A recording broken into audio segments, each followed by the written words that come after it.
मित्रांनो, तर आज टोमॅटोचा प्लॉट आहे ना मोठा झालाय, तर आपण आज खुट्या बनवणार आहोत। तर आज मित्रांनो बघा, तुम्ही एवढ्या खुट्या बनवल्यात, तर मित्रांनो आपण खुटी कशी बनवायची, तर तुमच्या इकडे कोणत्या कोणत्या भागात अशा वेगवेगळ्या खुट्या बनवतात, तर आम्ही बघा मित्रांनो आज कशी खुटी बनवतो। तर मित्रांनो अशी तार घेतली, असे 2 आडे मारलेत आणि या पद्धतीने अशी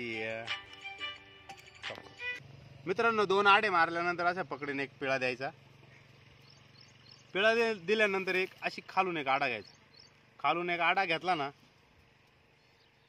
असा एक आडा घ्यायचा, जेणेकरून खुटी अशी खाली गेली ना, ही खुटी अशी खाली जाते आणि ह्या तारीच्या साहाय्याने अशी वर वळते, तर खुटी अशी आडवी होते खाली। त्याच्यामुळे असा एक आडा दिला ना तर खुटी उपसत नाही। त्याच्यानंतर ही तार उरलेली ही आडा मारून द्यायचा असा। तर मित्रांनो ही आपली खुटी तयार झाली। तर असेच नवनवीन व्हिडिओ बघण्यासाठी मित्रांनो तुम्ही अभि फार्मर या यूट्यूब चॅनलला सबस्क्राईब करा, लाईक करा, शेअर करा। तोपर्यंत धन्यवाद मित्रांनो। जय जवान जय किसान।